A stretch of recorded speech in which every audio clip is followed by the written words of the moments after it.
Hello दोस्तों, मेरा नाम अनुज है। देखते हैं सुप्रीम कोर्ट में आया एक केस जिसमें पत्नी ने पति और पति के परिवार पर दहेज एक्ट का केस कर दिया। दोस्तों, जजमेंट का लिंक वीडियो के डिस्क्रिप्शन में है। तो दोस्तों, मामला ये था कि पत्नी ने पति और उसके रिश्तेदारों पर शादी के 4 महीने बाद ही दहेज एक्ट का केस निचली अदालत में कर दिया।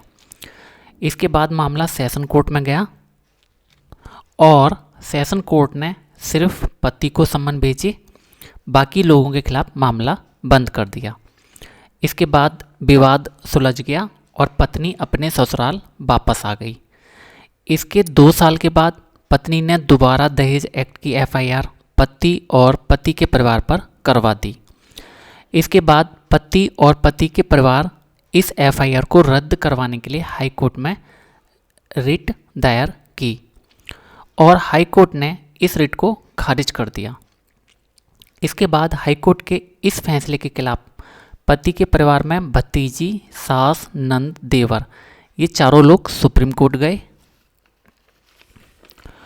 तो सुप्रीम कोर्ट में जो बहस हुई वो इस तरह से हुई कि अपीलकर्ता के वकील ने तर्क दिए कि नंबर 1, दहेज वाला केस उन केसों की श्रेणी में आता है जहां एफआईआर लिखने से पहले प्राथमिक जांच होनी चाहिए, जैसा कि सुप्रीम कोर्ट द्वारा ललिता कुमारी वाले केस में आदेश है। नंबर 2, कि पत्नी ने समान आरोपों के आधार पर पहले भी एक शिकायत दर्ज करवाई थी जिसमें जज ने केवल पति के खिलाफ सम्मन जारी किए थे। इसके बाद प्रतिवादी के वकील ने तर्क दिए कि नंबर 1, कि चूंकि पहले मामले में समझौता हो गया और ये उत्पीड़न समझौते के बाद का है, इसलिए ये ताज़ा मामला बनता है और इसको रिपीटिशन नहीं कहा जा सकता। नंबर 2, कि जांच करने के बाद ही एफआईआर की गई है जिसमें सभी आरोपियों के खिलाफ आरोप सच पाए गए हैं, इसलिए यहाँ पर ललिता कुमारी वाला मामला लागू ही नहीं होता है। नंबर 3, कि चूंकि हाई कोर्ट के आदेश को पति ने चैलेंज नहीं किया है, इसलिए ये माना जाए कि पति ने हाई कोर्ट का फैसला स्वीकार कर लिया है। नंबर 4, कि पुलिस ने भी मामले को सही पाया है और इसीलिए एफआईआर दर्ज की गई है। नंबर 5, चूंकि एफआईआर में गंभीर आरोप लगाए गए हैं, इसलिए कोर्ट में ट्रायल चलना चाहिए। फिर तो बहस सुनने के बाद सुप्रीम कोर्ट ने कहा कि मुख्य मुद्दा ये तय करना है कि क्या ससुराल वालों के खिलाफ लगाए गए आरोप सामान्य आरोपों का पुलिंदा है और रद्द करने लायक है या नहीं। इसके बाद सुप्रीम कोर्ट ने कहा कि आजकल दहेज एक्ट 498A आईपीसी का प्रयोग पर्सनल बातों को मनमाने के लिए किया जा रहा है। इसके बाद सुप्रीम कोर्ट ने कहा कि एफआईआर में दर्ज तथ्य ये दिखाते हैं कि आरोप सामान्य प्रकार के हैं। पत्नी ने ये आरोप लगाया है कि सभी आरोपी उसको मानसिक रूप से परेशान करते थे और गर्भ गिराने की धमकी देते थे। इसके बाद सुप्रीम कोर्ट ने कहा कि पीड़िता पत्नी ने हर एक आरोपी के कृत्यों के बारे में अलग अलग नहीं बताया है, इसलिए ये नहीं बताया जा सकता कि किस आरोपी ने किस तरह का अपराध किया है।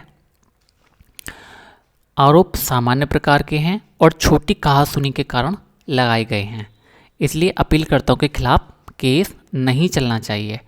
और चूंकि पति ने अपील नहीं की है तो हम पति के बारे में कोई बात नहीं करेंगे। इसके बाद सुप्रीम कोर्ट ने दूसरी एफआईआर के बारे में ये कहा कि चूंकि दूसरी एफआईआर नई घटनाओं के कारण हुई है, इसलिए इसको पुनरावृत्ति या रिपीटिशन नहीं कहा जा सकता। और इसके बाद सुप्रीम कोर्ट ने जो अपील करता है उनके पक्ष में अपील स्वीकार कर ली।